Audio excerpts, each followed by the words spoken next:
Yo, only haters. We back. I'm with P as usual. Dion not in the building tonight. Rough day for him. Didn't get a lot of sleep. He was on the links.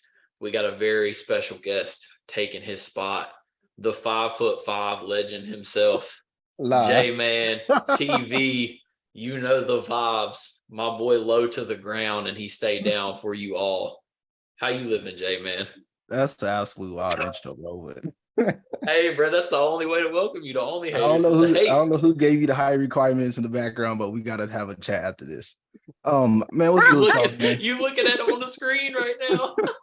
I should have known, bro. I should have known. What's good with y'all, man? I'm JMan. I do YouTube.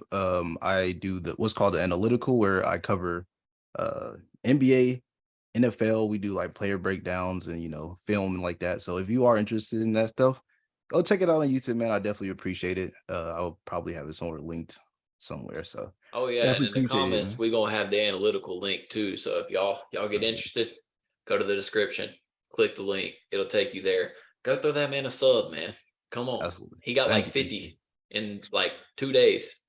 Shit crazy. I know, man. People are going crazy. Motion, JMan, motion, ain't it? You got motion over there. Crazy. It's cool. We working on it though. We working, man. I appreciate it. So thank you for having me. Oh, absolutely. If P give a recommendation, I gotta trust. You know what I'm saying? Even though he's wearing the AR-15 jersey today, so I know. Hey, Laker fans are hard to trust in general, bro. It's the fuck, dude. I hate to say it, bro, but you serious, dude? Bro, you know what? It's cool. We doing the intro. I'm doing good, JK. Besides the slight that we already hating, bro. We ain't even damn 5 minutes in. We already hating. But I'm doing good, bro. I'm living life. I'm here with the guys. I'm ready to talk. This is what it is. How you doing? Hey, I'm doing good, man. Just got back about, 25 minutes ago. Went to eat dinner with the fam, the lady. What a time. What y'all eat?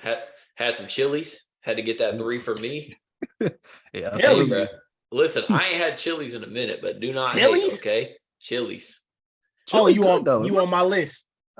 You on my list. The list? You on my list. That's crazy work. Stick around to the end of the show, folks. He's on my list. Bro, said on the list, what, you an Applebee's guy or something, bro? Chili's is a no-go. I'm good.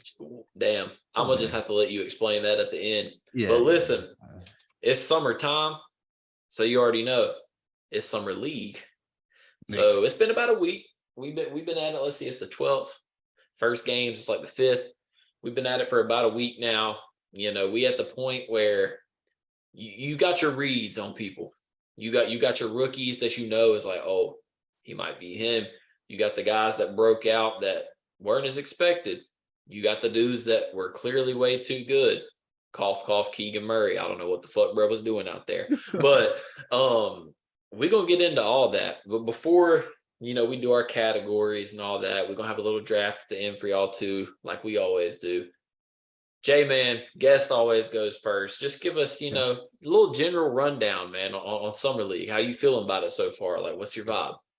So Summer League, for me personally, has been probably one of the more interesting things, a lot more interesting than I probably thought it was going to be, because Summer League is just, rookies and then some of the guys that are trying to make the team. So it's not going to be the best basketball, but I'd argue this Summer League this year was very impressive. And obviously, I don't know if we're going to talk about today, but the big one, Victor Wembanyama, the guy sold out the stadium. So the vibes, the energy he brought to the state, to the Summer League in general, just made it a whole different experience. So I would say I personally really enjoyed the Summer League so far.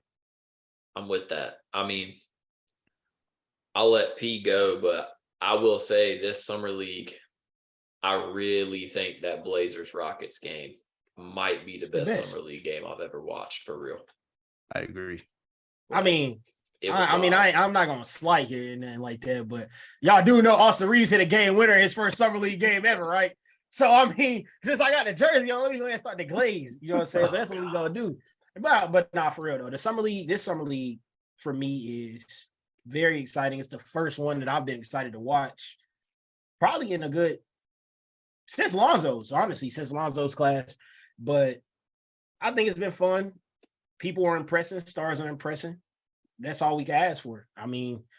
It is a chaotic style of basketball. As I sat back and watched the Rockets play this, well, I watched the Spurs play, but it's just so fast paced. A lot of shot chucking, a lot of things, bad basketball. But overall, you get to see your gems. You get to see who you think is going to make the team, and it's exciting. But you get to even see some undrafted gems who never even should have a shot, but they may get a shot in the league. So Hey, that's what it's all about. Unfortunately, shout out Colin Castleton. Don't say unfortunately. Hey, Heat. Listen, but look. I mean, just as somebody who loves college hoops, occasionally, most of the time, I love college hoops, bro. Like, he was one of those guys. He just knows how. Like, I understand age. You know, guys get drafted or don't get drafted because they've been in college for 3-4 years, or they might not be athletic. And I know we've seen examples like Luka Garza. He's never going to work out in the league. Like Hansbrough never worked out in the league. However, these guys like Castleton who do have a little bit of mobility, they do have a little bit of like a wiggle in their body. Like that, he slides his feet well. It's honestly the same way I feel about Drew Timme. Like the experience you garner playing 3-4 years of college basketball, if you do have the athletic tools, especially in a system like the Lakers, really gives you an opportunity to succeed. And I mean, like Reeves, undrafted guy, but you look at teams like the Lakers, teams like the Heat, where undrafted guys typically work out, it's because they know how to hoop. They go to an organization that has a structure and it's easy for them to fit. So, I mean, guys like Colin Castleton, it's easy. Drew is an interesting name, though, because Drew can actually hoop. That's what I'm saying, bro. Drew Timme is nice. Drew can actually hoop. So, if he gets a shot, I think he could surprise a lot of folks just because of the way he plays basketball. You know what I'm saying? It ain't like he plays somewhere weak. So, see, and that's where this is a conversation for a whole different day, but that's where I do have a problem with the draft process sometimes, because I'm not saying he should have been a top 40 pick, but the fact that nobody even took a late flyer and he ended up signing a 2-way with the Bucks, that's wild to me. Like, it's, I don't know. I mean, bro, he held the Zags down. No, he did, I will bro. say He held them down for years. I will say that now that, like, for some reason in the more recent in the NBA draft process, we've been kind of disregarding experience versus a lot of these one and done guys. A lot of these guys that go in the top 20 picks are coming to league for a year and then coming right out. And it's like, oh, they're so young, they do this, do that, but they need to develop a lot more, is because they don't have that experience of playing against a lot, the best competition. Some of these guys came from smaller schools. Timmy's been in, college for a while. He has a lot of experience. He's won in college. At least So 10 years. the fact that no one even took a chance, even a second rounder. No one really cares about second rounders, but not even a second rounder on him, I'm not a big fan of, I would say. So NBA is kind of tricky though, because like you got those guys with the high experience and you got these young guys, and in the NBA, everything changes so fast. You know what I'm saying? Staff comes and goes super fast. Your head coach goes super fast. Your GMs go super fast. And the NBA, since I've been alive, the way you play basketball has changed at least 4 times. So if you're not with the trend at the moment, then you're overlooked pretty fast. So Timme, like, I would say, I don't know, JK is the high college basketball guy. Shout out him. Shout out Jim. We had him on here before. The GOAT, Hey, Jim, if you listen for real while he's in the middle of this, you absolutely cooked on the Mount Coachmore, but he did. I'm not gonna cap. He did cook. But like, I don't like with Timme, like he's kind of a traditional big, I would say, not like traditional, but a stretch forward. You know what I'm saying? Like him and Brady Manick type of deal. And Brady Manick can hoop too. So if you're just not with the mold, then it is what it is, I guess. Yeah. It's just hard because the level of foot speed that it requires to guard bigs in the NBA, it's like he's got the offensive footwork. Like his back to the basket game, he's got touch. He honestly plays a little bit like Jokic. He's not as good, obviously, but he does play a little bit like Jokic. But defensively, that's where they struggle. Like you have to be that Jokic level offensive player if you can't play both sides of the ball. But guys like Timmy, it's a perfect segue because I want to go to the unexpected breakout stars of this summer league. Now, they don't necessarily have to be like second, third year guys. It could be someone unexpected that's a rookie that you didn't expect to break out. But like I mentioned earlier, guest always goes first. So JMan, unexpected breakout summer league guy. Who you got? So I actually have a few names. I know we talked about one earlier, so I'll leave him, I guess, for after. But another name that I did want to bring up was Leonard Miller. Excuse me, Leonard Miller, who plays for the Timberwolves. I was very surprised because I went into the game like expecting not that much because it's a Timberwolves, but he was very, very surprising to me. I mean, he was putting guys to the basket, doing Dirk fadeaways.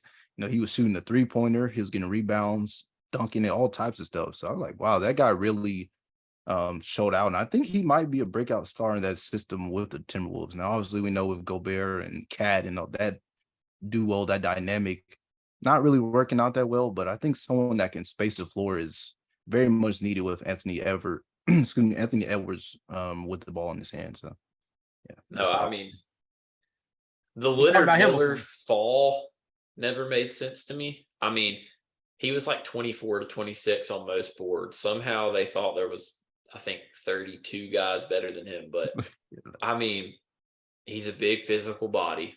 He was on G League Ignite playing against other grown men. He was playing with Scoot, so it's not like nobody knew about his team or anything like that. And he was averaging like 19 and 10 against men. And that's very evident when you watch this dude play summer league hoops. Like, you watch these NBA bigs, they have a younger guy on them. They are typically bitching that younger guy with a shoulder. That is what Leonard Miller is doing to people in summer league. So I digress. I'll never understand that fall, but I'm sure we both got more than one. So we'll just keep it in a rotation. P, give me one. Yo, JMan, we were just on FaceTime talking about this guy.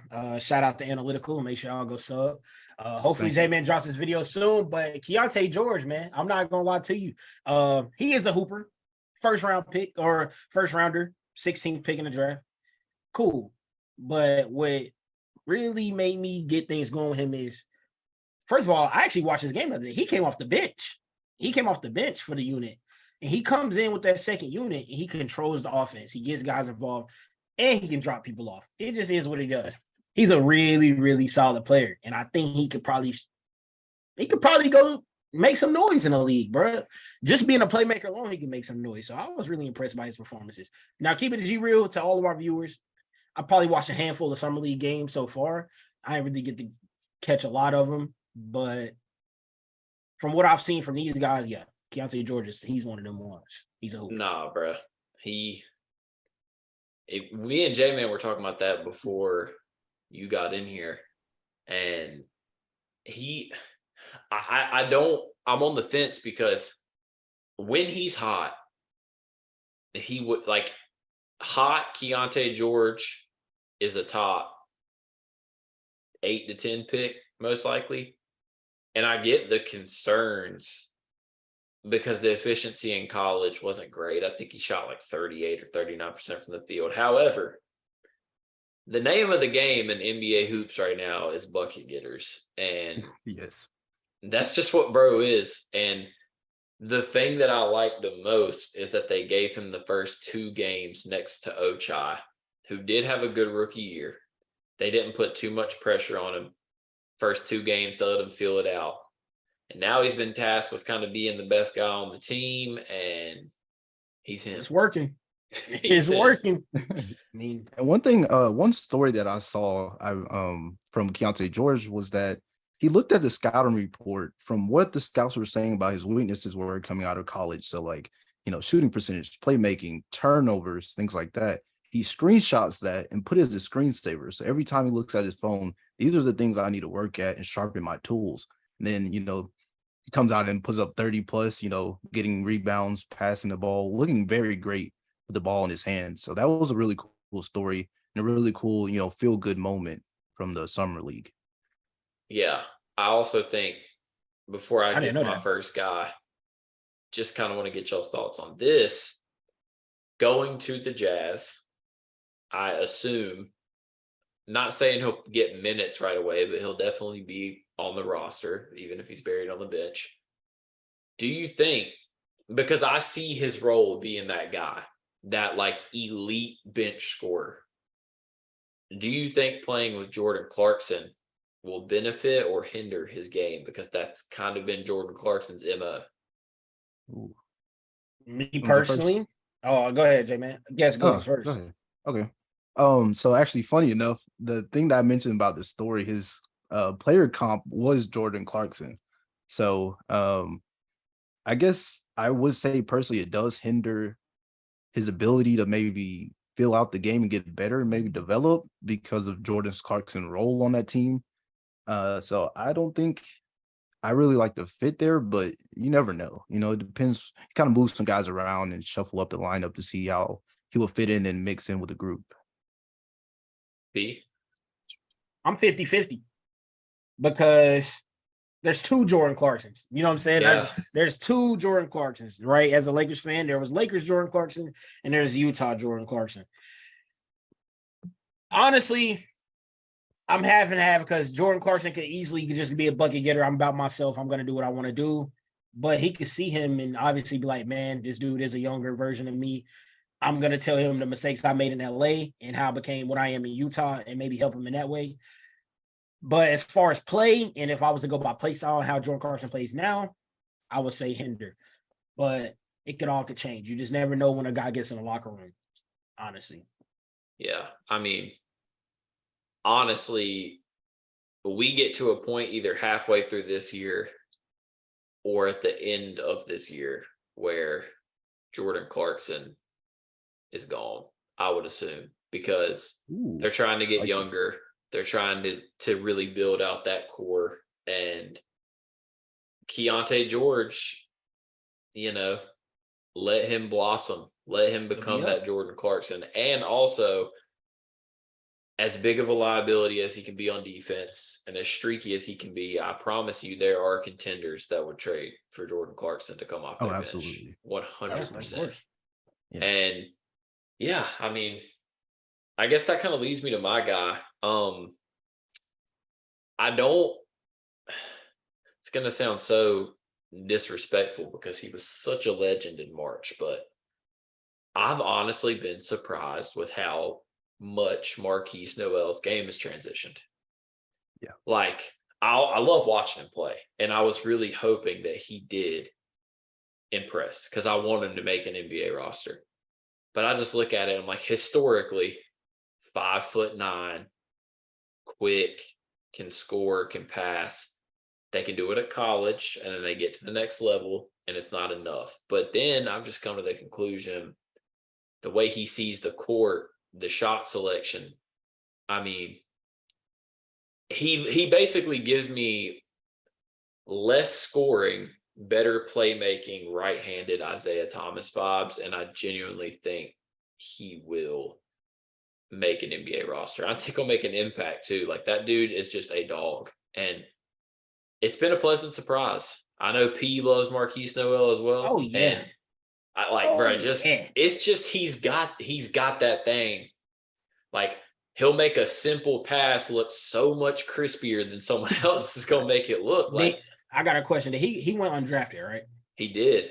I believe if he history signed a two-way contract, right? With the Raptors. Cool. Okay. Yeah. So if history repeats itself, JK, they took a chance on one undrafted guard that turned out to be a Raptors legend. Could we see another undrafted 5'9" demon do it again? I don't know.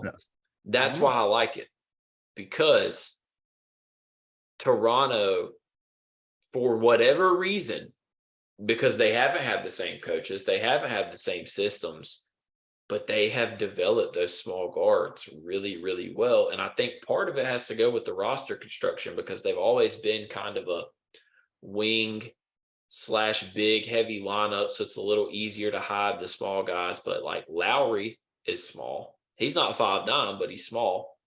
And not in the areas that matter. Yeah. Yeah.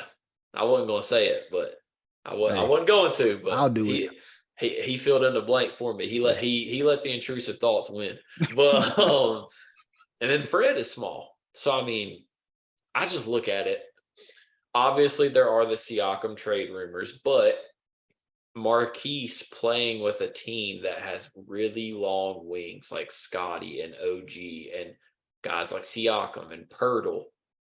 I don't see why you can't play a 5'9" guy. So I love it. And it's been a very pleasant surprise. I mean, let's throw it back, JK. I mean, even Calderon, like they say he was 6'3", but bruh had to be 6 foot, even. You know what I'm saying? Toronto has always had the small guys in the lineup. You're not wrong about that. So I mean, I really like his game, though. I mean, he boosts everybody up on the court. You know, you got Dennis, so you got somebody that can play defense either beside him or anything like that to cover it up a little bit. So take a chance, man. Let's see what he do in the G League. I mean, two-way. Take a chance. Why not? It ain't like they're gonna be competitive if they trade Siakam. I do agree, and I'm glad that you mentioned him as well, because he was also the other guy I wanted to talk about a lot. He's a very small player, as you know, and kind of piggybacking off you said, they do have a lot of bigger players on their team to help accommodate for his small size, but I really fell in love with his energy. He'll pass the ball, he'll get you guys open, he'll shoot it. He's not scared to attack the basket. He's a small guy, we know, but similar to IT made a big difference. I mean, he's not the biggest player, but I mean, just to seeing someone on your team really go at it and just fight every night. And I can tell he's one of those type of guys to give it his all. Is like, I want to be teammates with that guy. So I can definitely see him making a roster or even just this roster. One thing about him, though, that I definitely want to touch on from JK before you jump right in. I know you're going to close us out, but the name of the game is pick and roll. He's very great at that. Yeah. So there's one trait that you need to take away from him, folks. If you never watched Marquise Noel hoop, you can go back to March. You can go into summer league. He excels in pick and roll. That's the basis that you need in the league. That's what I love about him. I mean, yeah, I could not agree more. He's just good at what you need to be good at.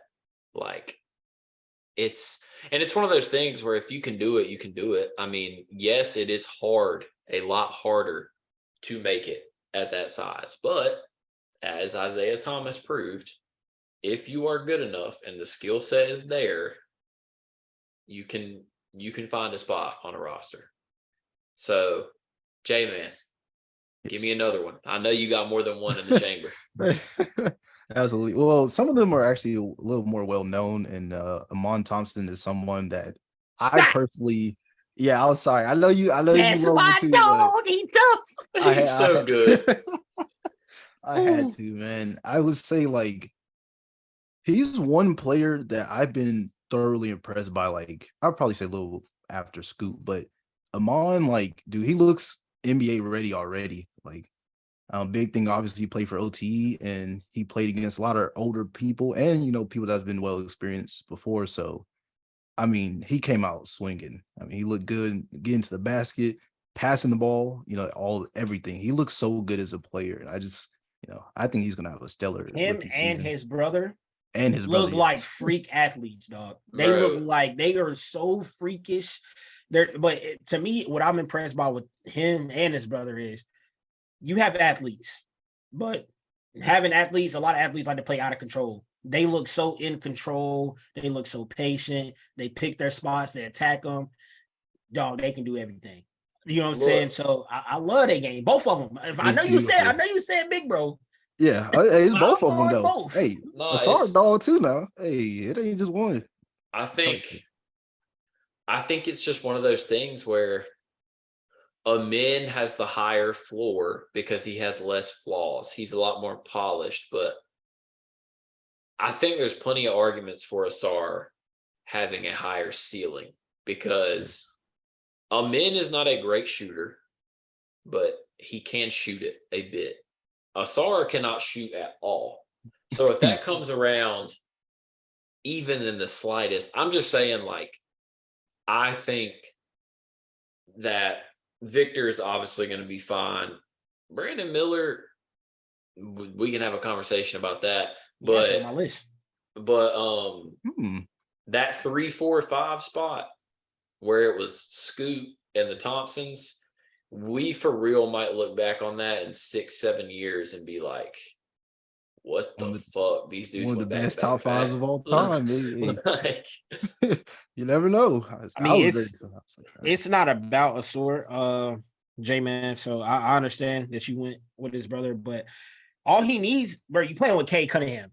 Cade Cunningham can find anybody on the floor. So if you develop a corner three and able to get the ball to the top, slash away through, bro, he's gonna be just fine. Yeah, the off the dribble doesn't matter. If he can be a high 30 spot up guy, you're good. He's chilling. Fine. Yeah, he's chilling. He's extremely athletic, and I'm just picturing now the lobs K's going to throw to him off the backboard. I'm saying, man. Bro, the thing about Detroit is they're actually so close to me. They just have to figure out which two bigs they're actually going to rock with.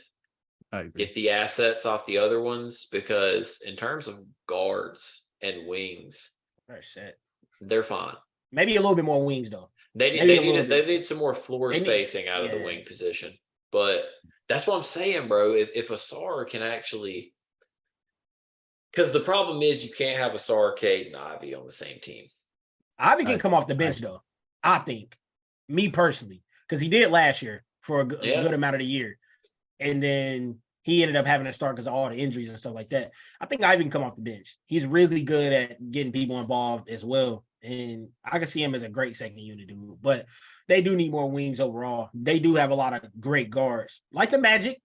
Yeah. Low key. So, but the Magic got dogs at wings. So, I mean, you know, JK, we fan. Franz is him, bro. I don't give a hey. Listen, bro, Franz is a different breed to me. Hey, Paolo, I mean, bro, he's not talked about like he should, but bro just had one of the best rookie campaigns we've seen in a while. So I think Paolo just really came into the league at a shitty time, to be honest with you. But definitely.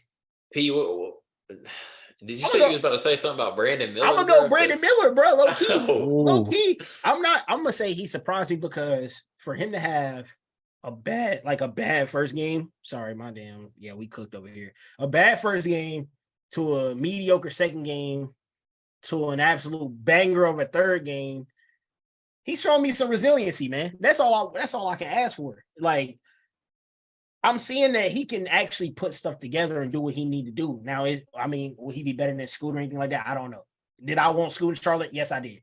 Before anybody clipped me and be like, oh, you was just on the other side.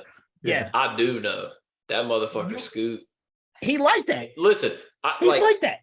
As long as Brandon Miller is at least like an all-star, like a multi-time all-star, they won't feel as bad about it. But Scoot, unless he gets hurt, is going to be an all-NBA guy, like consistently. Yes. Like, bro, I don't care what anyone tries to say, bro. I watched that man play for like 14 minutes, one summer league game. And I said, I was convinced. Yeah. Get Dame out of there. Rebuild right now. Scoot. He is dead ass. Like, I don't even know, bro. Like, he's just, first off, his build, like, what the fuck? Yeah. Bro looked like a created character. Yeah. He built like Carmelo Hayes. Shout out all my WWE guys. Like, I don't want to hear about WWE right now, man. Hey. So we're gonna go off the rails of this podcast because you're gonna get me upset with my fault. Roman Reigns and all that stuff. I'm just saying, like, Brandon Miller, right? I mean, first of all, Scoot, we can go ahead and say, bro got that dog in him. And I have been on record saying, out of those 14 minutes, JK, I was like, you know what? Charlotte folded. My bad. But I'm not going to react crazy, but I think Brandon Miller is showing some resiliency, and obviously he's putting it together, man. I feel like he figured out that, damn, ain't nobody on this other summer league team going to give me some shots, so I got to go get my own shots. And when he looked like he wants to attack and be creative, like the analytical says, shout out the analytical, go sub. JMan said in his video, when Brandon Miller attacks and look like he wants to be there, barely anybody can stop him. And that's what I just seen in that last game he played. So whichever version they gonna get, I hope it's that one. That's all I'm saying. Resiliency. There's the main word that I'm looking for. Not play, resiliency. I give him a little pass because I'm gonna just be honest here. James Booknight might be the worst professional basketball player I've ever seen in my life. Booty. Bro, Book how booty. does this man is shooting like 13 shots a game, bro, and they're open, and bro can't hit. He is so ass. It is literally like it is mind-boggling. What's crazy how is bad he is. Book Night, when he first got to Charlotte, he was actually straight. He low-key got scapegoated so bad that he turned OD poop. Listen, I don't know. Like, he need to go ahead and book a night in China because that's what he's going to be learning. I ain't gonna lie, that was cold. Link now, I'll say it for Dion. Link now.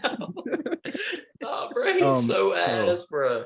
But listen, I will add on to that and say, Brandon Miller is such an interesting player to me out of the top 5. I think because he's the one person everyone's not kind of like 50-50 on.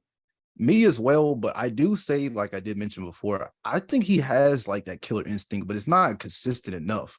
I swear to God, no one stops this guy at the rim when he wants to dunk on you, when he wants to score on you, he will, but he doesn't. He seems a little too passive for me personally. So yeah, if he can kind of develop that, I'm gonna just take it to him every possession until he stops me mentality. Like he can be one of the better players in this draft. You kind of just seen that in his last game that he played. You know what?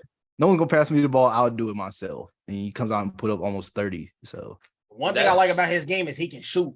You know what I'm saying? Oh, yeah. He don't got to develop a jump shot. He can actually shoot. So that's the thing is like it's a cross between mentality and skill set because a lot of it is just something he's going to have to get better at. Like his struggle in college was the lack of explosion, the lack of attacking and finishing at the rim, the lack of ability to create his own shot. Like if those things come with time, he's going to be just fine. And I honestly think a lot of the slander isn't even from a place of Brandon Miller sucks. It's just from a place of we haven't seen such a surefire 1 and 2 in so long, and they still did it. And that's where I think like the shit talk comes from. Because I'll be honest, bro, like I don't see a world where I think this is going to go down as like one of those draft classes with a lot of guys. And I just don't really see a world where Brandon Miller's not a top 5 player in the draft. I mean, and out of this class, like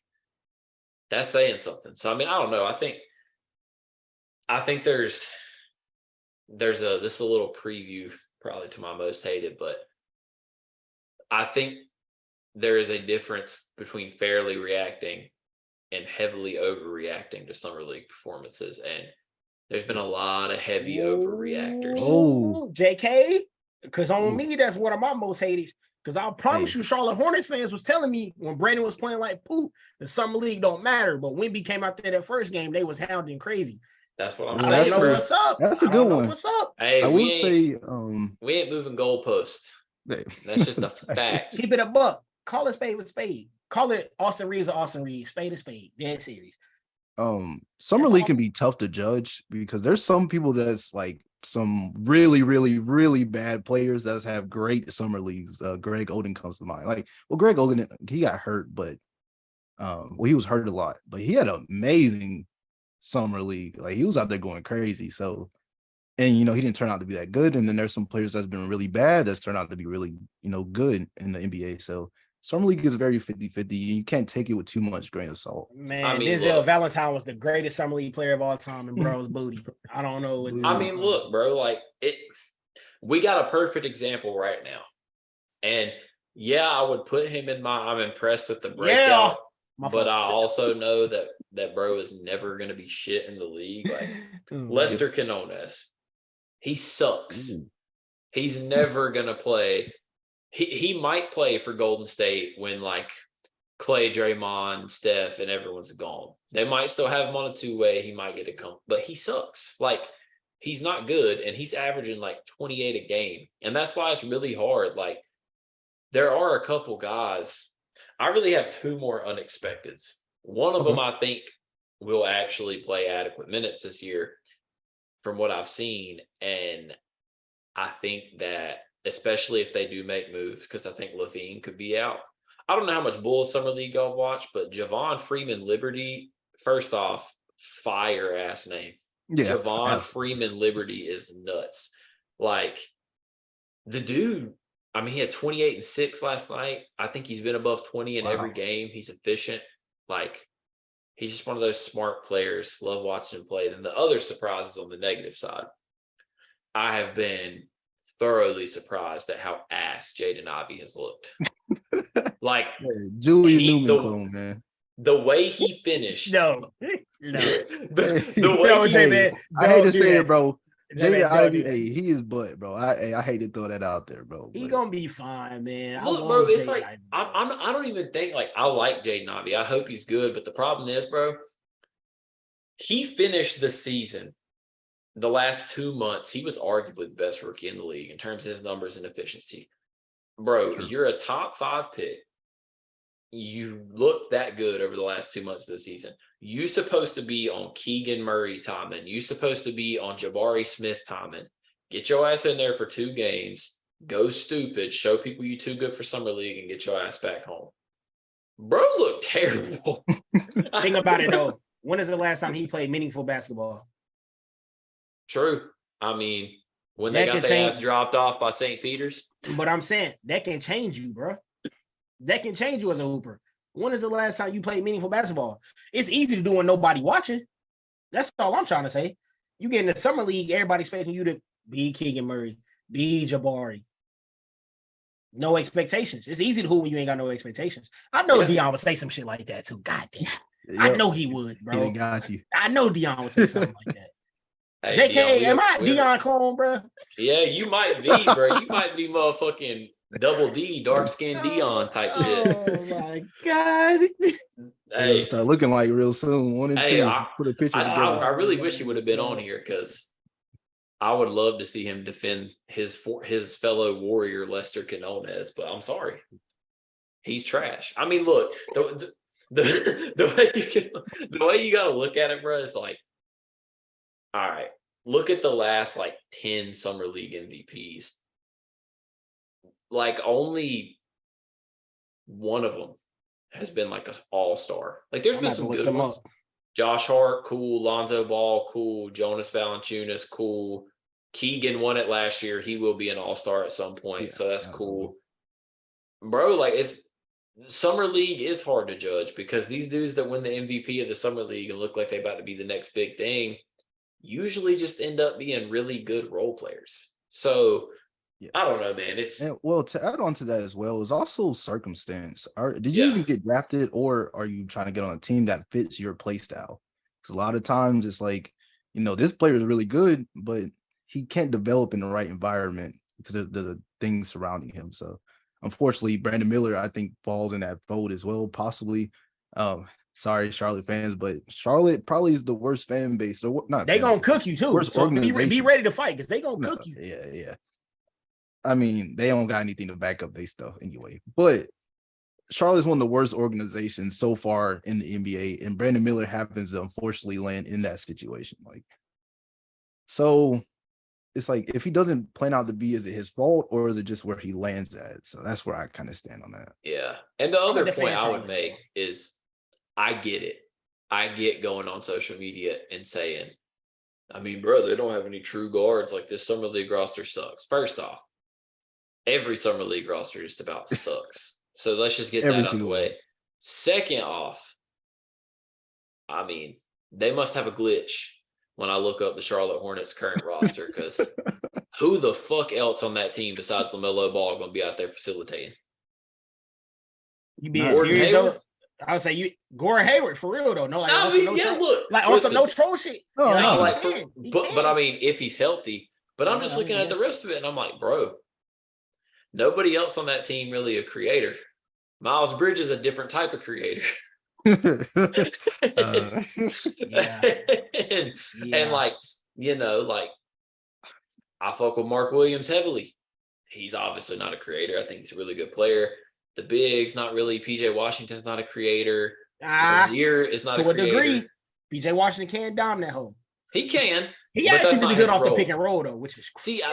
So I just think about it. I'm like, obviously he's going to be playing with guys that are fucking 50 times better. So that is going to relieve pressure regardless. However, in that system, he is still going to have to create his own shot quite a bit. So, like, Sure. That's where I'm a little worried. I still think he's going to be good.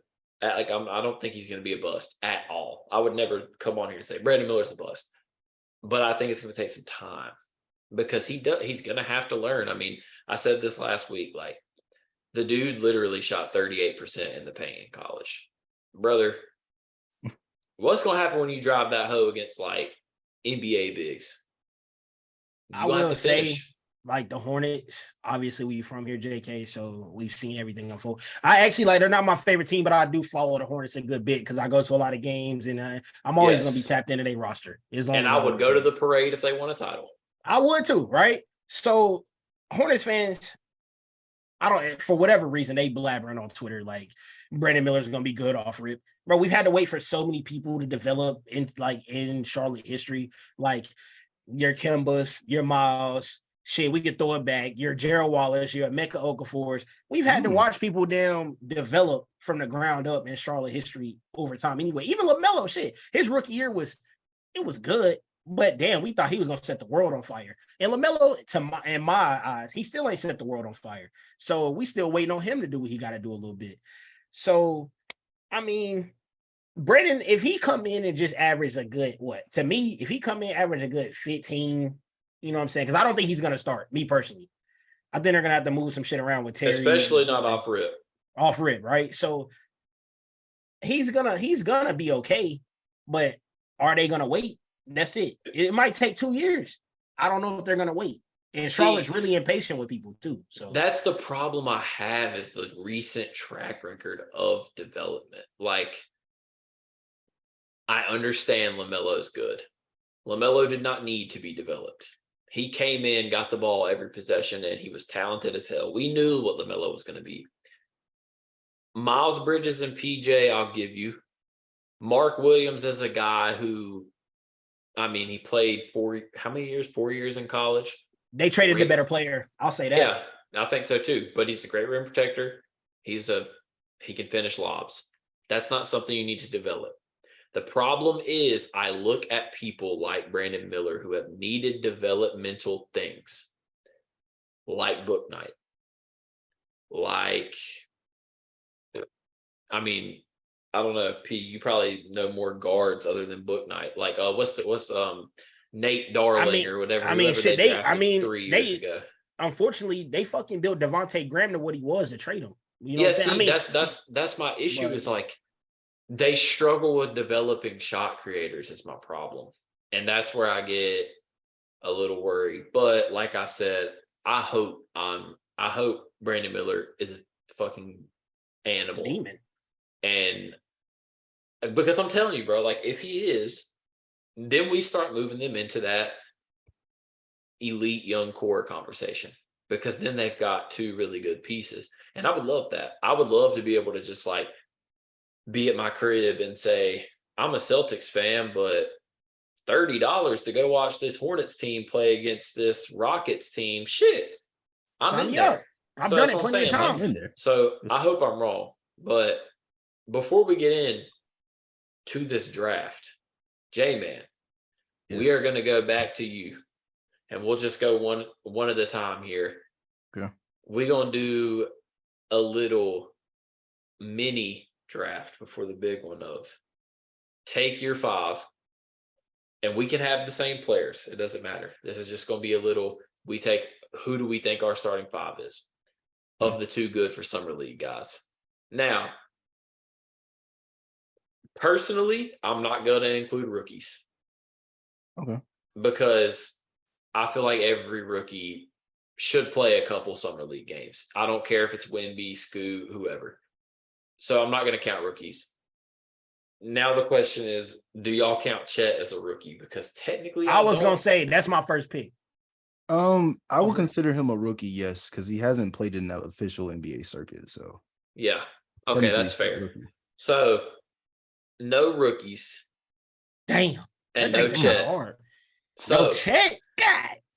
So listen, bro.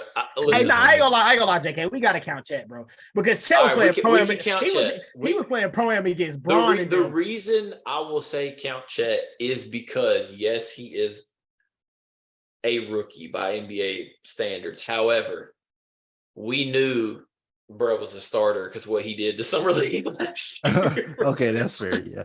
Like, all right, so I'll give y'all my thought first. Like I said, we can have the same people on the teams. I'm just curious. At the 1, I'm gonna say it's tough. At the 1, bro, I'm gonna just play Shaden Sharp at the 1. Honestly, like, okay, I genuinely can't for the life of me. Like, after seeing what he did the last like 2 months of the season after the Blazers shut everybody down, I don't know why he played. At the 2, this where it starts to get difficult because there's not a lot of guards. Sure. So I would say I'll play a little bigger. Jay Will, bruh. The fact that they even played, bruh, was ridiculous. I mean, that dude is an all-star level guy. Like, he's elite. At the 3, God, I guess I'm gonna just play absolutely massive. At the 3, it's got to be fucking Keegan. Like, yeah. How could it not be? Like, brother he was starting on a playoff team, dude. Like, he felt so disrespected. Bro came in and dropped 41 and said, "Don't y'all ever put me on that fucking sorry ass roster again." At the 4, Jabari. Come on, bro. They was disrespectful as hell. I mean, I respect Jabari because he said himself he wanted to do it. But like, bro, top 3 pick. They definitely shut him down after that game. So they said, "Yeah, you're done." Bro came out there with a couple 30 pieces and was like, "Nah, yeah, y'all right. I shouldn't have played." Then at the 5, it's got to be Chet, bro. I mean, for me personally, part of it is he's too good, and the other part is I wouldn't even want to risk him getting injured in the summer league because we know that man gonna be a motherfucking starter. So why we even risk it? Chet is bro, and we can go on record. And there's been plenty of tweets. You know, people love to glaze me, so I know receipts come up. I've been on record saying I didn't like Chet. I thought Chet was gonna be overrated a little bit. That motherfucker dog. He good. Sorry, bro. Chet. I apologize, Chet. I'm sorry. I wasn't familiar with your game, brother. I was, but I wasn't. I thought you talked more than you hooped. But you showing me that you hoop more than you talk a little. He can hoop. I was pleasantly surprised. Dude. I was like, that guy is an animal, bro. Chet is like that. But JMan, my thing was he did talk a lot. He talked. Yeah, no, he did. I mean, but sometimes, like, if you know you got it, I mean, ain't nothing wrong with talking as long as you can back it up. He does. But that's the thing. We never even seen him back it up. Yeah, we haven't seen him back it up though. That's the only. So I was officially, at least. I'm gonna pass it to JMan for his 5 with a mic drop. Okay. Chet Cole. So he wishes he could be Cooper Flag. Yeah. Sorry. I'll recruit Cooper right now. You feel me? Let's be fucking for real. Oh, here we go. Let's talk about it, bro. I want to talk about it. JK, we gotta talk about it. Hey, listen. After the draft, let's talk about it. Yeah, we will. I do have some similar people, but I will. Okay, I guess Keegan Murray's kind of like a weird spot, but I'll move him to the 2 spot because I want to add obviously Jabari in there as well. I want to add Tari Eason from the Rockets as well. I think, bro, personally, I believe he was kind of like going ape on like everybody. It felt like he was, dunking, he was shooting, he was doing it all. He was even playmaking. I was like, oh wow, like this is not fair. And then you have Jabari, who, of course, in the one game, I think the whole almost first half to like third quarter-ish, he didn't score much at all. I think he had like 4 points. And then he comes out and put up 20 and the game winner as well. So, I mean, those two together, I think they, of course, had to make my list. Throw Chet in there as well. And I guess one more. That's a tough one. Let me see if I wrote anybody down, but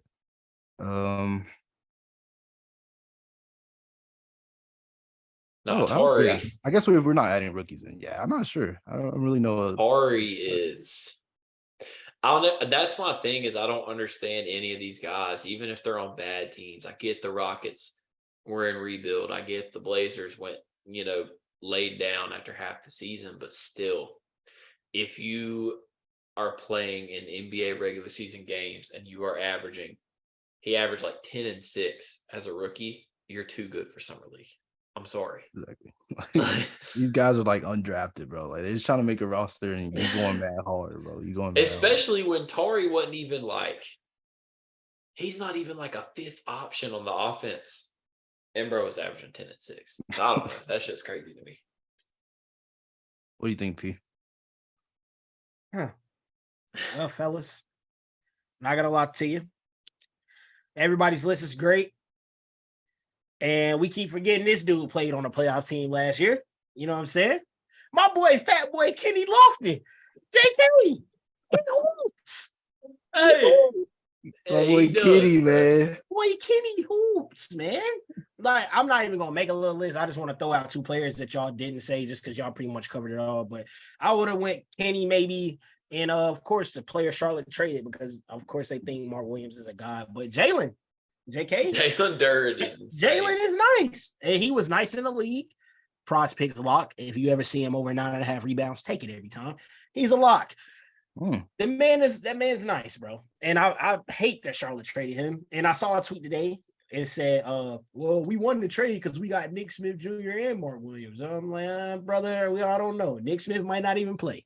So, you never know. Hey, he did drop 33 last night, though. Chill. He hooped. No, he hooped. And he is good. But Jalen, I think, the value match. Yeah, centers are fading out a little bit. So I've never seen straight up, you could put me on record saying this, like, I've never seen an 18-year-old built like that. Bro dead looked like I know we say jokes about it all the time, like, bro, where's his birth certificate? Nah. Jalen Duren came out 18 looking like he grown man, JK. Grown man. He could be a top 5 center in this year. He had the build of prime Dwight as an 18-year-old. I have never seen some shit like that. Never. Hey, I don't know what they shut him down, bro. Like, did they shut him down? I'm asking. I don't know. They played tonight. I'm not sure either. We'll see. Yeah, but obviously Chet will be on my list too because I mean, bro, come on, dog. Chet just went crazy tonight. Nothing on the Pistons matters because they have franchise cornerstone Killian Hayes, so they're straight. Yeah. Yo, the Killian Hayes slander has been crazy these past couple weeks. Nah, but Jalen Duren didn't get shut down. He was DNP. He got shut down. He should be. He should be. I mean, I don't know because the Thunder DNP Chet 2 days ago and then played him tonight. Yeah. Did he play tonight? Yeah, he put on a showcase, JMan. He put on a showcase. I didn't catch that game. He dropped 26, had 5 blocks, 9 rebounds. 9 rebounds. Yeah, I will say, he's very impressive on the defensive end. Like, bro, you know, we're seeing ton of these like tall, skinny guys, and it's like, to be honest, you're thinking they're not gonna really play great defense, but I mean, he not Wemby, but he baby Wemby kind of. He's bro. Dion said this shit like 3 weeks ago, bro. He's Wemby light. Like, for real, he's Wemby light. Like, that's literally like. And actually, I argue he has a better handle than Webby. Webby's a little more like, he's tarantula. Dude's like, but we knew Chet. Listen, we knew Chet had a handle since bro cooked Steph Curry. Steph ain't been cooked that bad since Chris Paul had him. Chet had him with that. Oh my God, 16 years old. Brandon Jennings had him on that. For real. Brandon Jennings had him on the string, boy. Hey. Steph ankles ain't been the same since. So I'm telling you. Oh God, bro. He got the motherfucking robot braces on. But JK, let's talk about it. Cooper Flag and Chet. Come on, let's talk about it. Bro, y'all let's talk about it. I'm just saying at the state, like, bro, 16. Let's look at the thing. So obviously, like, working for Field of 68, high school hoops, college hoops, huge. Like, bro, this man, first off, his team sucks. He's playing with a bunch of crackers from Maine. Yeah, Maine. They literally have 2 other Peach Jam caliber players, maybe. This dude took them to the Peach Jam championship. They lost to Night Riders, which that team is loaded. They got both the boozers. They're stacked.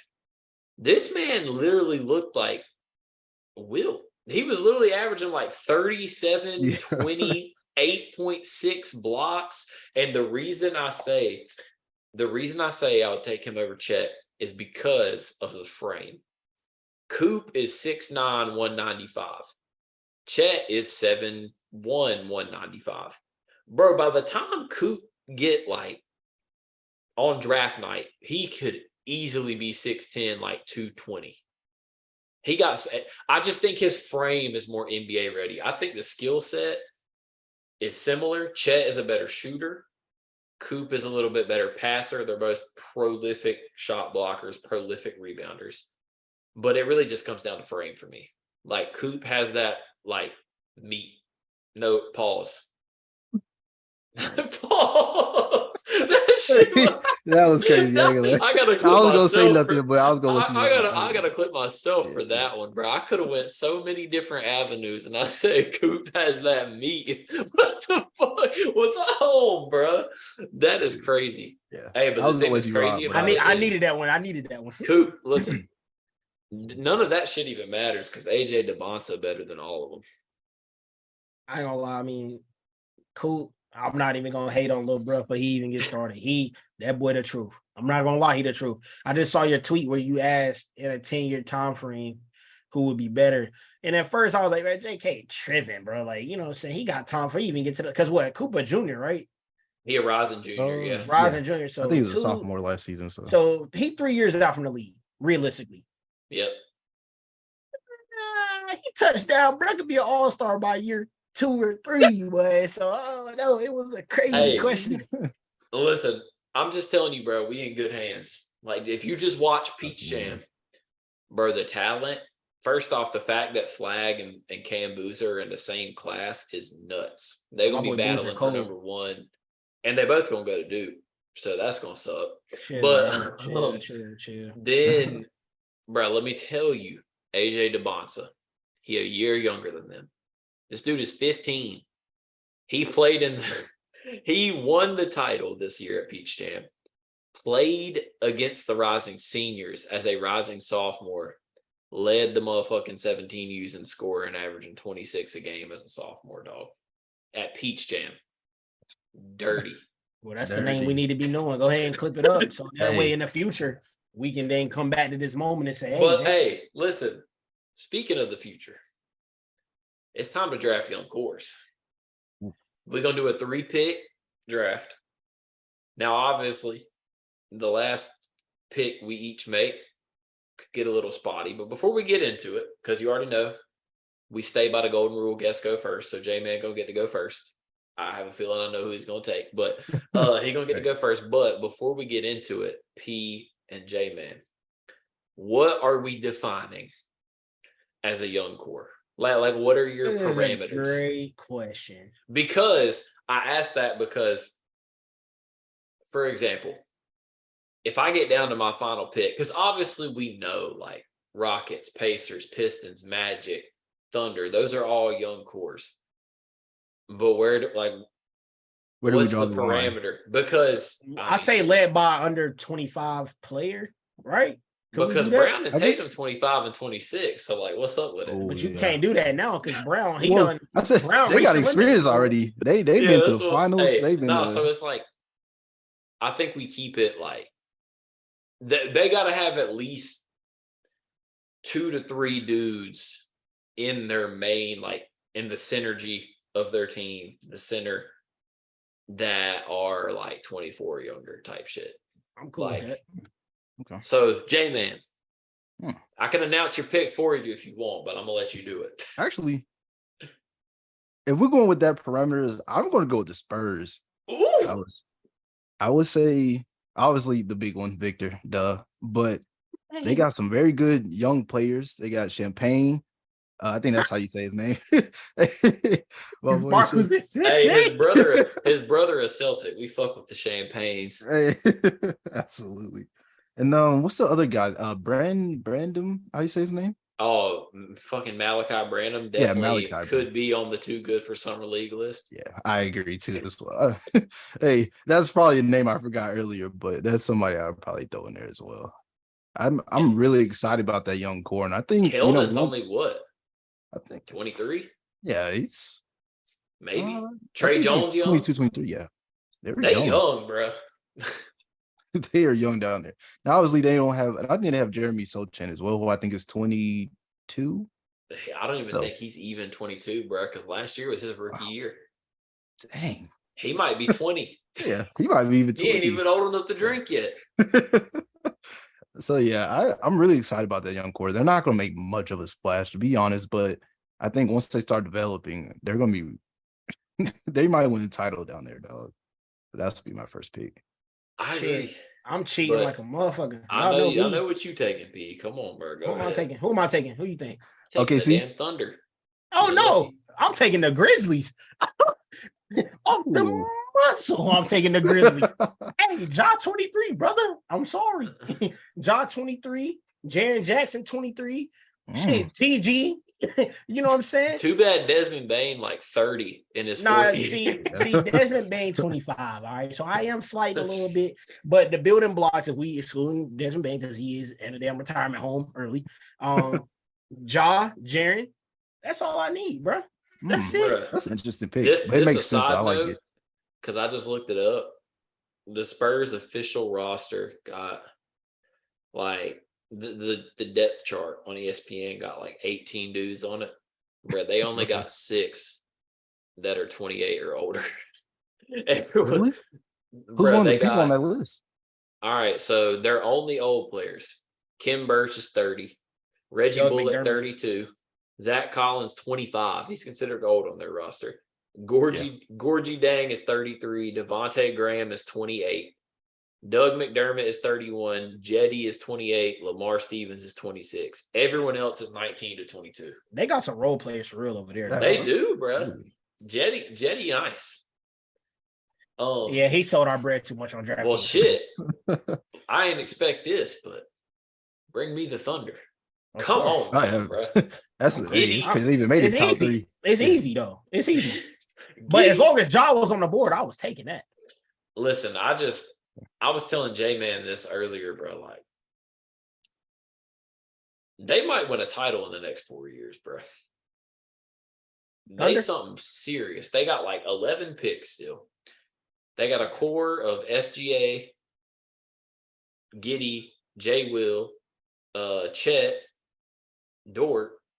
I love Cason Wallace. Absolutely, he's been balling, bro. And like we was talking about, JMan, they gonna be able to get vets to come play there. Because why would they not want to come play there, right? Bro? I just love that team, man. And it's like it's not even just. It's more than skill, bro. They might be the most fun team in the league to watch. So absolutely, yeah. I think OKC is one of the funnest teams that I enjoy watching. It's like, obviously I'm not a fan of them, but I mean, I'll turn on the OKC game and enjoy it. They were so fun to watch last year, and obviously they made the play-in, didn't get through, but I mean, with the addition of Chet, Case and all these guys, and then I was telling you earlier, like if they package some of these first round picks and get some, older guys in there, it's like, dude, this team is a title winning team. And like you said, in the next 4 years, 5 years, like they could win a chip. I don't know. I'm gonna be the first one to say they nice as hell, but I hate they ass. Every time they play the Lakers, bro, I swear to God, they give the Lakers the game of their life. I hate looking at it. They are dogs. Business. Straight business. Now you know how I feel every time I watch. That's how I feel about the Celtics, dude. Dude, the Celtics, they've been beating the Hawks since 1950, bro. I hate it. I hate the Boston Celtics. They might be my most hated. I might change mine. Listen, bro, but the thing you got to understand, as a lifelong Celtics fan, that's why. Every team do that shit to Boston, bro. Motherfuckers got a target on their back. Like every time we play Boston, they be hooping. Like, bro, I'm sorry, but when I had to sit there in round 1 of the playoffs this year and watch motherfucking Sadiq Bey turn into the best shooter I've ever witnessed, and he already dropped 42 on the Celtics when he was in Detroit.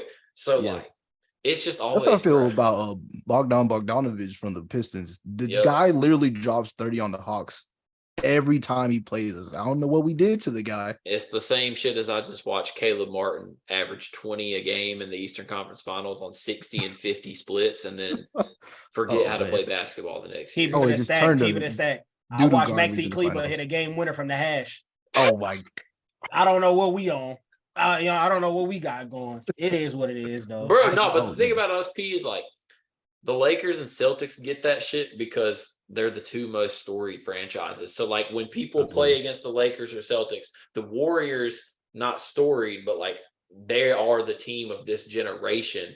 So the Warriors kind of get that same shit. Everyone trying to go out there and hoop because, like, oh, if I can do it against them, I can do it against everybody. So the Knicks get it too. Unfortunately, it ain't even about their team. But it's only just when they play at MSG. MSG. You he's playing at the catch Garden, the Knicks man. at your crib. That you chilling, but if you go to MSG, nah. Oh yeah, they catch us straight for no reason, and they ain't been good since the '60s. JMan is show pick again, right? Yep. Okay, this one's like super obvious. We talked about it before, but I mean, it made it to 4, so the Rockets. I mean, dude, they go. Yeah. I mean, they have they have a whole starting lineup and a bench lineup that can all start. You know, like we mentioned earlier, it's like, dude, all the young talent. They got obviously Jalen Green and his interesting stuff he has off the court, but Jalen Green, Jabari, I mean, like, dude, Tari, and then Sengun, someone you mentioned earlier, JK. Like, bro, I don't know what they doing with him, but that's tough. Yeah, he's tough. I don't know. It's like, bro, that team is going to be really good. Now, I don't think they might make it as far in the playoffs as the Rockets. Sorry, OKC, but they are on the right trajectory, I will say. Nah, for real. And they got Udoka the Stroker, so they finna be. Yeah. Hey, that's a freaky tee, bro. That's a real freaky tee. Hey, Dylan Brooks, Jalen, and Ime getting in the booth together. Dangerous. P, what you got? You know what? I'm gonna do it for all the guys. I'm gonna go out on a limb, JK, just like I did with Tatum before he folded my shit. Well, I'll give him a pass. He sprained his ankle, I guess. But you know what? Greg and Dion are gonna see that start rolling. They're gonna be, defending the Celtics. We ain't even talking about my boy Shazier tonight. I'm sad, but oh man, absolute dog, right? Absolute. That's dog. my guy. He's been hooping too, though. He plays for Boston, so it's like, fuck him, right? Yeah, bro. They took the picture of him and Charlie Villanueva side by side, and I ain't never laughed so hard in my life. See, they did that. They was doing that, but I was thinking more Corey Maggette for some reason. I don't really know why. But Charlotte legend. That man looked like Maurice Spates without the mountain on his head. Yeah, that mountain was bad. It reminded me of Fairly Odd Parents. Show him at the free throw line, and I feel like, bro, y'all most hated for showing the back angle. Just let me see that man's motherfucking routine, bro. I ain't trying to see that damn molehill in the back of his head. That shit is nasty work, bro. It is bad. He probably combed it, but I'm gonna go out on a limb, bro. I'm taking Charlotte. Fuck it, you know. If Mark Williams turns out the way he needs to be, you already got the 1-2 punch with LaMelo and Mark. PJ Washington, you already did a deal with him. Oh, I don't think it's long, but you did a deal with him. He's 24. PJ Washington is a very solid player. And Brandon Miller, bro, it's your second pick in the draft. If he is an all-star caliber player, the East is obviously wishy-washy as hell, as we know. Charlotte could be a play-in team immediately, really, if everything goes their way. So I'm gonna go Charlotte, bro. They could. I ain't gonna say they could end up being title contenders off rip, but if Brandon Miller turns into his GOAT PG, they could be making noise in the East for a little bit. That's my pick. This one, out on the limb though. I respect it. This one to me is an absolute no-brainer. Talk to me. It's the Orlando Magic, bro. That was my obvious pick, JK. Ooh. Paolo is nuts. I will stand Franz Wagner till the day that I fucking die.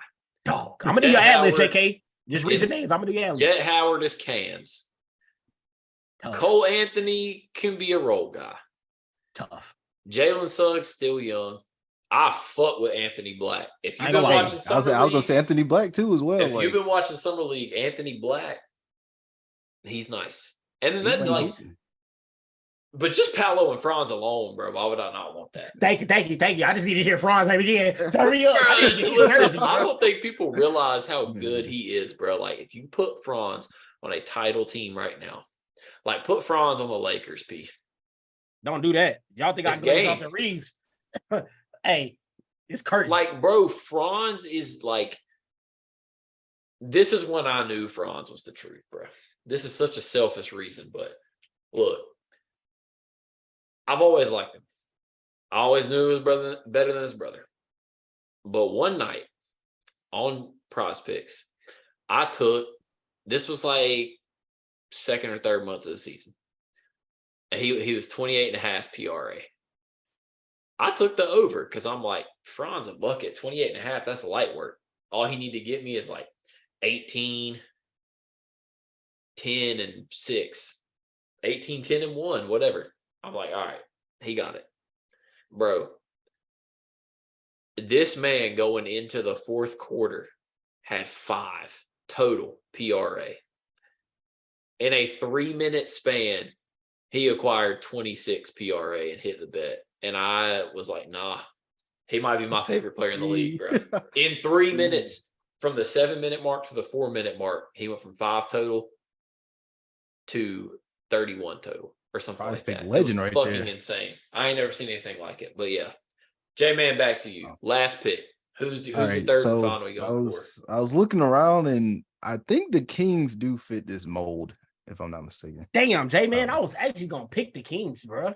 I'm sorry, man, but they was looking good, bro. Like, obviously, the big one is Keegan Murray. Like, dude, I don't know his full ceiling or what it will look like eventually, but I will say, dude, at least an all-star minimum. Like, that guy is a bucket.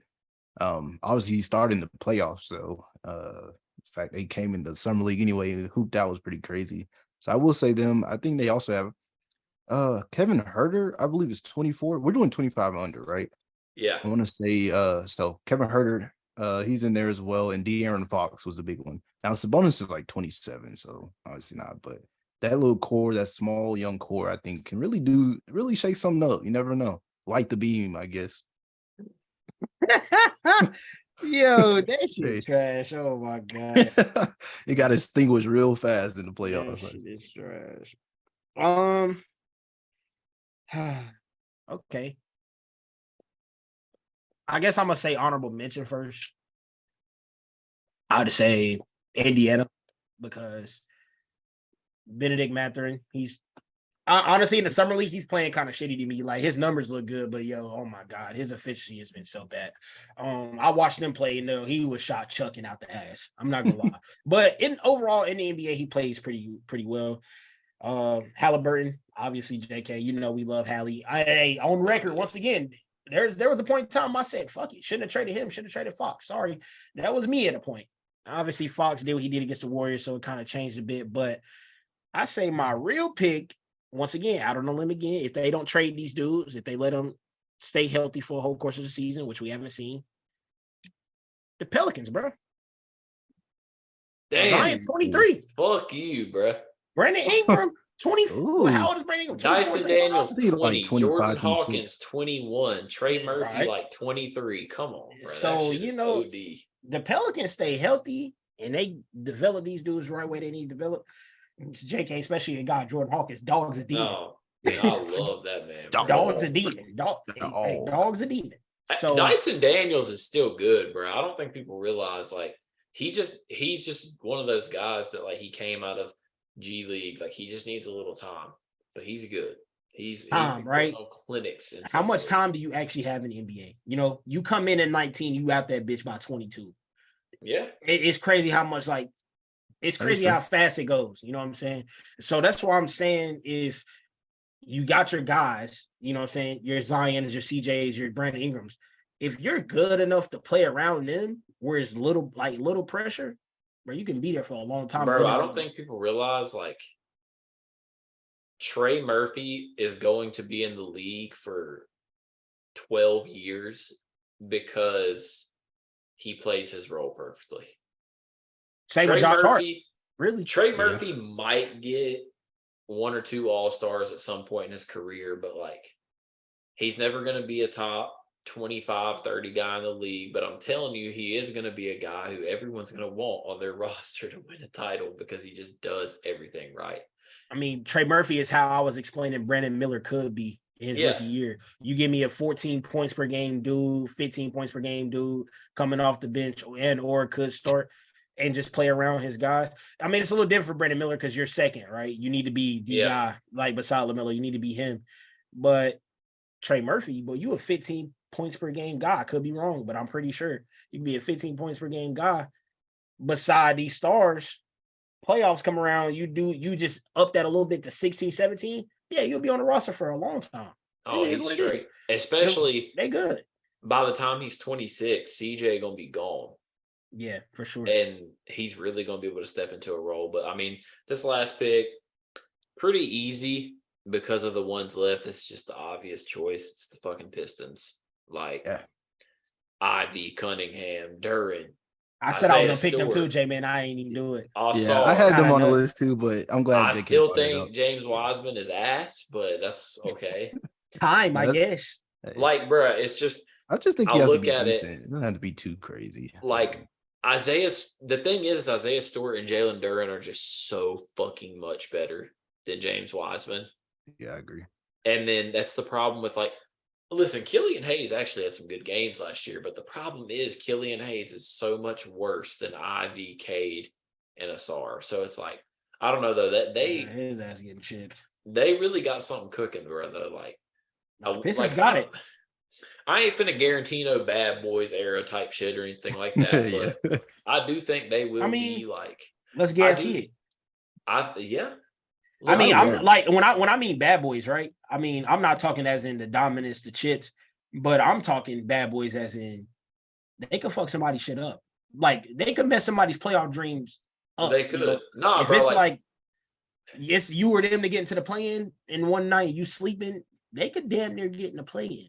I don't feel as strongly about them as I do, say, the Thunder or the Magic. However, give them 4 years with everyone getting older and everything, like they're pretty much a shoe-in playoff team every year. That you I actually got them right there on par with Magic. Yeah, I could see that. Not gonna lie. I just think. Well, it depends on how Asor is like in league.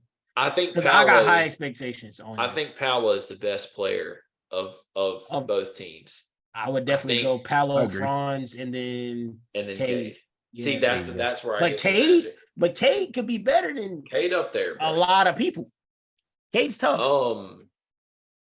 But yeah, I don't know. Cade, I mean, there's oh my God, basically all I gotta say is the NBA in a good spot. We got a lot of good young players, and someone made this point. It was either Kevin O'Connor or somebody. We are reaching that point where we're going to have expansion because we have too much talent and not enough rosters to put it on. Like, I agree. That we're going to have to do it. And I can't wait. That's a great problem to have. What city, JK? With too much talent. What city? Vegas is definitely Vegas or Seattle. Which one? Which one would you rather see? Where I want it, Seattle. It's going to be Vegas. Actually, if you want my honest opinion, it's going to be both of them at the same time because they want to keep the teams even and keep the conferences even. I think they're waiting until they can do both. And we get the Supersonics back.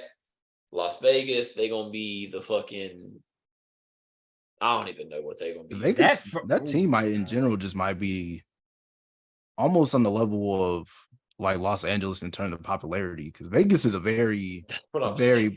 that's a popular city now. And all I know is they better use the same color scheme as the Aces.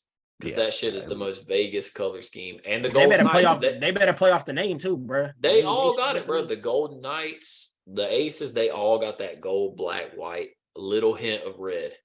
It's literally perfect. Like Aces, Golden Knights, shit.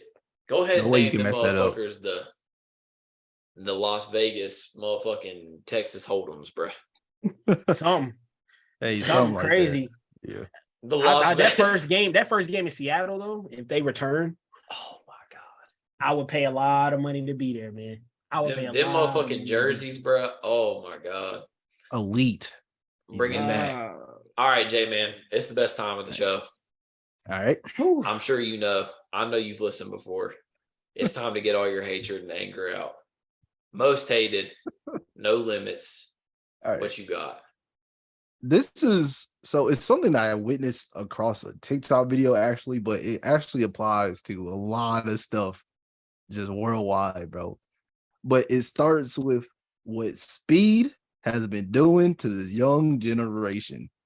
So this certain TikTok I've seen, right? This kid, he's a fan of speed. You know, he has the soccer jersey on. Woo. He ends up meeting Kai, right? Kai Cenat. Everyone knows Kai Cenat. It's like, yo, hey, what's good, name? What's your name, bro? What's your name? And he immediately starts twerking, bouncing up and down in the middle of a Chick-fil-A and ends up leaving. That pissed me off. Because now I started thinking, bro, all this super sus stuff that's been happening. P just sent a video of Buddy on the Thunder calling Chet his mans. That video was funny as hell. I ain't gonna lie. Yeah, that video was funny. I was weak. But bro, it's crazy because it's like, what is going on right now? Like that's my most hated, bro. I hate what's going on right now. It's dangerous. And also Boston Celtics. So I don't like that. That is so crazy to come on here first time and say that shit. I'm gonna be honest. I'll follow that, JMan. I had to throw that one in there. We were talking about it. That kind of made me mad. I got a little personal that shit crazy. right here in my heart, bro. I had to. Wow. It's all love though, JK. It's all love. Hey, yeah. But no, I listen, my thing about that is it's dangerous. Like, it is dangerous, yes. Bro, because one of these kids is gonna do that shit to the wrong person, bro, and it ain't gonna end well. But I mean, yeah, it's kind of the same reason I ain't really I don't like Aiden Ross in the same boat for me, bro. He got motherfuckers out here doing some crazy shit. I can understand, joking around with your guys here and there, but when you making it like universal, worldwide, then it starts to become the problem. Because now, like you said, once you do it to that wrong guy, not everybody is cool with stuff like that. So that's what I'm saying. I mean, I don't know. It's that's a crazy thing that it is a nasty thing to do. Bro, P, what you got? Bouncing that thing. Chick-fil-A. Hey, in all places, Chick-fil-A, bro. Out of Chick-fil-A, bro. Like, you can really get packed up in Chick-fil-A for doing something like that. Chick-fil-A don't play about that stuff. They're finna start throwing the New Testament at you in Chick-fil-A. Like, they not gonna play around at Chick-fil-A. Shoot. My most hated, bro, is gonna carry over from last week. Adam 22, bro. You still a bozo. Oh my. The Aiden shit. Bro, you still, bro. Like, bro, come on, bro. Come on. Bro, that is probably one of the craziest things. Like, I understand the work they do, like, their job, their profession, but you literally just married this woman like a week ago, and you could have done this before. You could have done this before. You could have done this before you got married, or way before. Don't, bro, just don't get married. Or don't date in general. Yeah, bro, don't get married. Bro, first of all, bro, he essentially pimping his wife, bro. He on streams talking about if you don't respect me, you like, if you don't respect me, or if you respect me, you will fuck my wife. Who said something like this? Oh, bro? yeah. That was OD. It should be the fucking antithesis, bro. You should be talking about if you respect me, you wouldn't even think about fucking my wife. Bro, exactly. And even, bro, the dude who did it was like, bro, me personally, I'm not letting my wife do that. And I agree. That's bro, bro was FaceTiming, bro, that piped his wife talking about something. You laid it down for real. Bro, you serious, dude? Bro, you're a bozo. Really apparently he watched. Am I wrong about that? I hope not. Apparently they said he watched or something. I'm not sure if that's true, but me personally, bro, I think Adam 22 is hurt by what happened, and he just trying to pass it on as a joke, bro. So he trying to he trying to compensate for his feelings. That's what I feel like he's trying to do. But I mean, secondly, Star Wars Battlefront 2. Y'all are some damn tryhards on that motherfucker, bro. I swear for God, y'all are tryhards on that game. On some Kirk shit. Hey, bro, him too. Kirk's part of the problem, bro. He's a part of the problem, bro. Why are we duplicate glitching on a Star Wars game that throw people off the map? Why do I see 4 Darth Mauls running around the map? What are we doing, bro? This is supposed to be Star Wars. Why is this a try-hard feat? They done took the devs off the game. Why are y'all still trying this hard? Nobody subbing to your channel, bro. I'm sorry. It is what it is. The game's dead. But that game been out for about 7 years, bro. They got to do better, bro. And then what else, bro? I had another one too, for real. I'm a hateful person sometimes. It is what it is. Nah, I got some shit to get off my chest this week. Don't you worry. Oh, good. Because hold on. I had something else, bro, for real.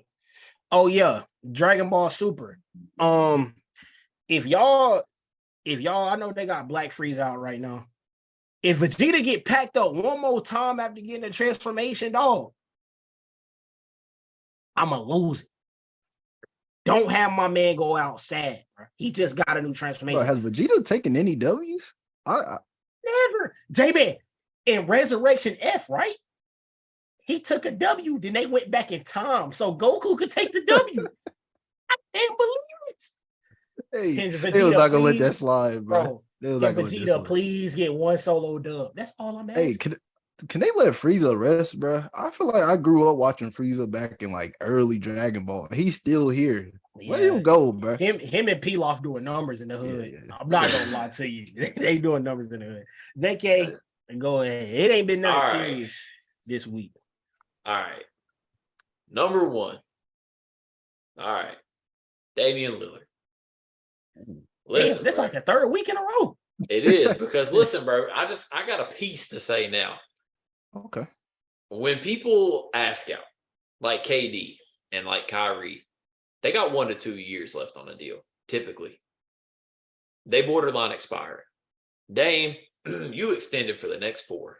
You signed that extension.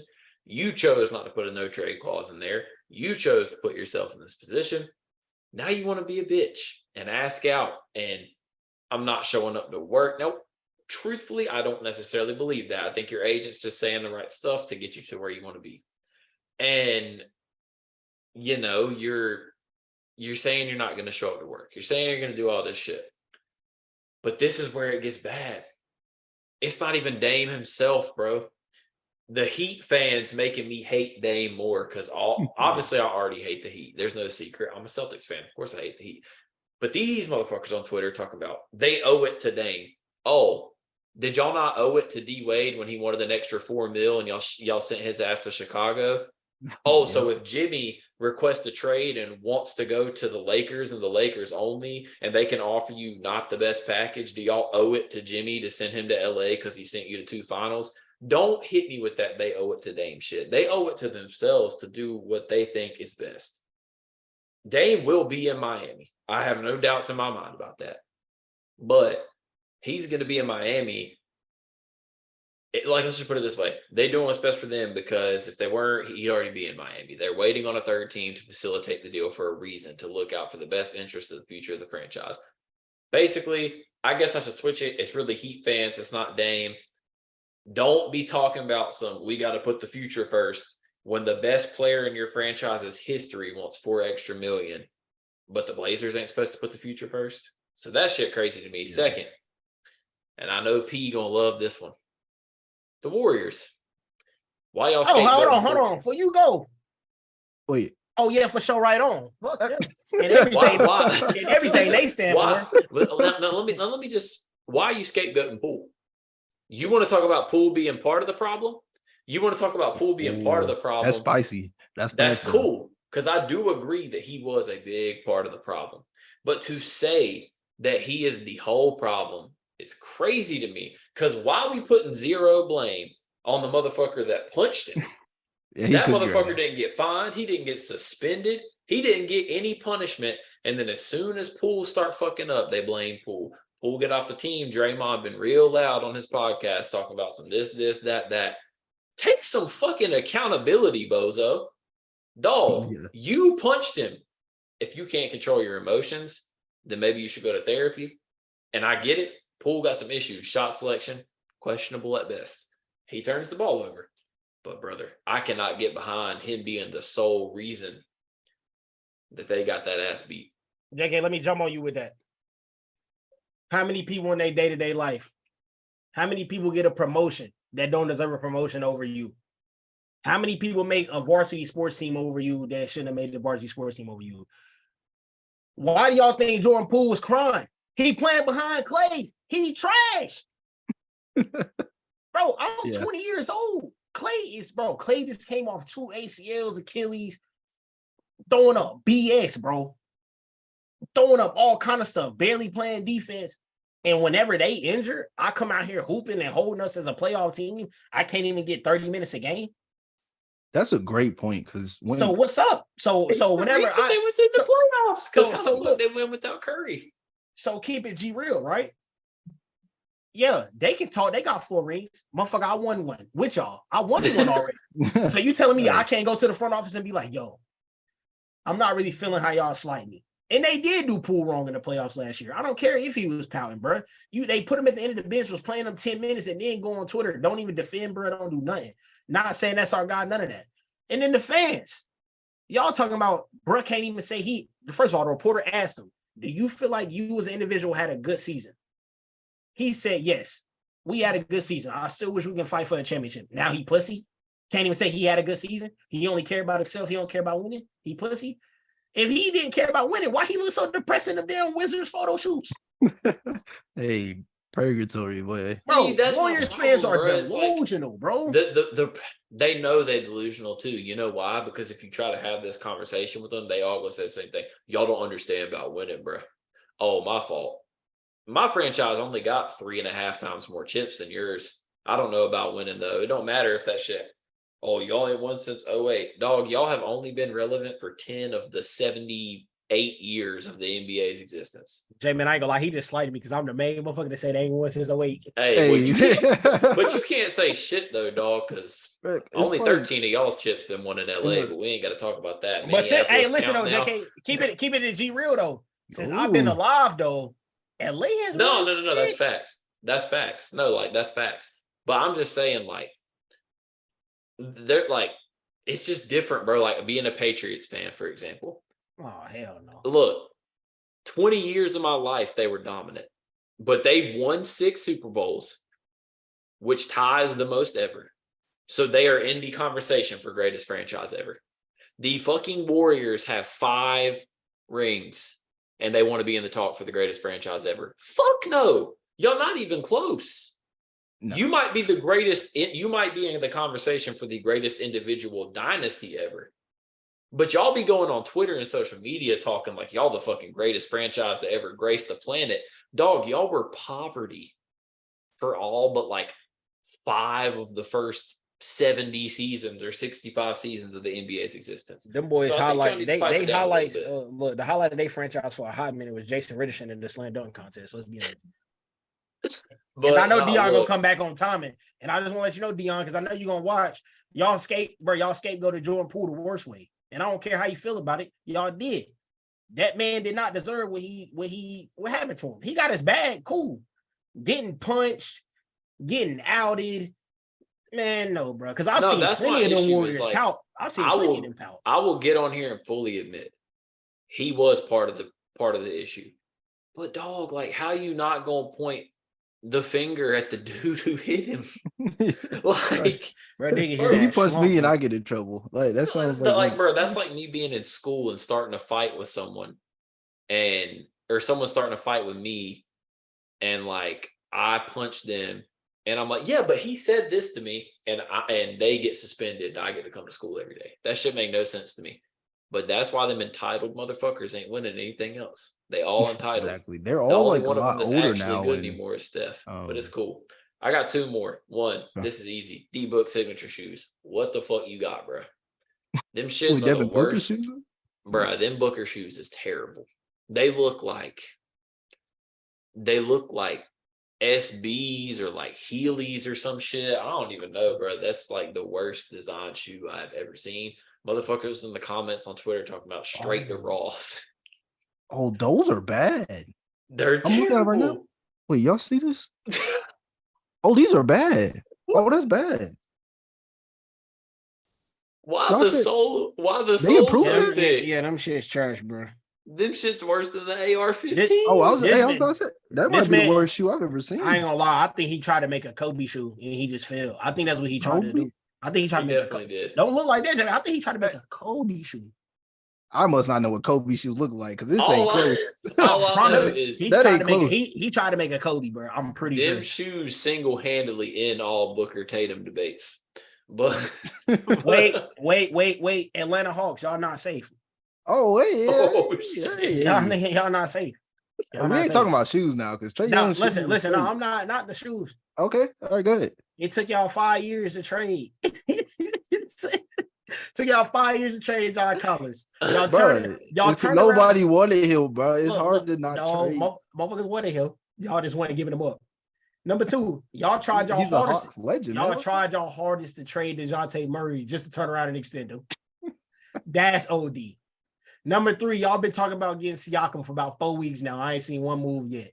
Bro, we know it's hard to trade with the Raptors, bro. They are stubborn. Like they are stubborn. They are stubborn. Okay, but Hawks, hold on. Rewind back to JC. That's not really our fault, bro. We had a young core. We was like, okay, might make some shake, so let them develop. There ain't nothing wrong with letting people develop, but he had to go. It took 5 years, JMan. I never know. He has the longest trade deadline rumor I've ever seen. Then they tried to scapegoat DeJounte Murray. They said, "Yeah, nah, we want to get Trey on the ball more. We want to do this, want to do it." They turn around and sign Brett to a bag. Give me on the record here. I was one of the only Hawks fans that wanted to keep DeJounte Murray. I hated the fact. I do hate the fact that they wanted to get rid of more defense for I don't know who else they wanted to add to the team. Not a big fan of it, so I'm glad we signed him. But that was the natural consensus to move on from DeJounte. I don't know why. I hated it, but man, it's been a pleasure, JMan, for real. JK, you know what time it is. All right. I'm about to hit the outro, but we on the topic of shoes, so I got one more. Oh shit. Okay. Motherfucker quoted the Shams tweet and said Kyrie's shoes finna be called the anti-Semitics. Oh man. I don't want to be nowhere near this. I don't want to be nowhere near this. We out on that one. That concludes this episode of Only Haters. Shout out JMan for joining us. Man, listen, sub to our channel. We got 280. We 20 away from 300, bro. Get us to that 300 piece. 300. Hey, man, he got the new channel, The Analytical. That shit finna be linked down below. Y'all click on that and y'all sub to him too. That's 2 easy clicks, 5 seconds. That shit is free. Y'all know this was a good ass episode. We'll be back next week. Until then, y'all keep hating. Stay safe.